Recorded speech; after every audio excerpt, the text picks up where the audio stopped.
درنو ملګرو، هغه تېره ویډیو کې موږ او تاسو په دې خبرې کولې چې پښتو نوم دی، پښتو یې لیکو، همغسې یې تلفظ کوو، او که نورو ژبو کې بل ډول لیکه موږ یې همغسې نه لیکو.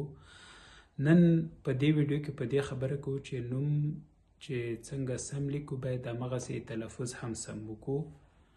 مثلا د کونړ شیګل او نورګل ولسوالۍ دي یا کوډنګل دره ده. په دې درې واړو نومونو کې ګاپ لام دی. پښتو کې ګاپ لام په ګول تلفظ کیږي، یعنی ګاپ نه وروسته واو وی خو لیکل کیږي نه. اما په دې نومونو کې که څه هم دا ګاپ لام دی خو ګل نه دی، ګل دی.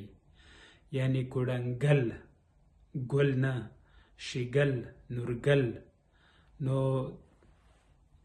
دا درې واړو کې چې ده باید ګل وویل سي، ګل ونه ویل سي. داسې به نور نومونه وي، هغو ته هم همدا ډول پام پکار دی چې لیکل کېږي څنګه، باید دا سوچ هم وسي چې دا څنګه ولیکل سي، تلفظ یې هم همداسې دی او که نه. بله خبره دا ده چې په اردو یا پارسي کې چې ده نوموالی یې نسته. نو دوی چې ځینې پښتو نومونه لیکي، نوموالی یې په نرمه یې بدلوي. اوس دلته د کوهاټ لاچۍ ده یا کرک کې ګورګورۍ ده. کرک هم یو ولسوالي ده کوهاټ ته څیرمه. او په ډیره اسماعیل خان کې کلاچۍ ده. اردو کې کلاچی، لاچی او ګورګوري لیکل کیږي. پارسي کې هم همداسې راځي. خو زموږ خبریالان چې ځینې وخت په تیره دا اوس چې ډیره اسماعیل خان کې پیښې ډیرې کیږي، کلاچۍ هم کولاچي لیکي. نه، دا کلاچۍ ده. یو شاعر هم تیر سوی ده، ډیر ښه شاعر تیر سوی ده، کلاچوال نوم یې ده. یا مثلا کراچۍ ده، اردو کې کراچي ورته وایي او په پارسي کې هم کراچي، خو پښتو کې موږ کراچۍ بولو. نو نوموالی یې باید ورکو. یا مثلا دوبۍ د عربانو نوم ده، خو پښتو کې موږ دوبۍ بولو. که نورو ژبو کې دوبۍ بولي، هر څه بولي، موږ یې باید همغسې ولیکو چې څنګه پښتو کې دود ده او لیکل کېږي، یا موږ په ژبه کې همغسې سم ویلی سو. یوه بله لویه بدبختي دا ده چې کله رسمیات وي افغانستان کې پښتو، یعنی موږ باید دا ومنو چې په اصل کې رسمي ژبه نه ده. نو کله چې رسمیات وي کوم نوم پارسي کې راځي، بیا پښتانه هم همغسې لیکي. مثلا هلمند کې څاروان کلا ده په څې سره، خو اوس دود سوي چې ده ساروان، ځکه چې پارسي په اغیز لیکل کیږي. زموږ پښتون بدبخت هم چې پارسي کې څه وویني سوچ کوي چې همداسې سم دی، خو دې ته سوچ نه کوي چې خو دا خو زما سیمه ده، زما هویت دی، زما پیژندګلوي ده. نو پکار دا ده چې څاروان کلا ولیکو.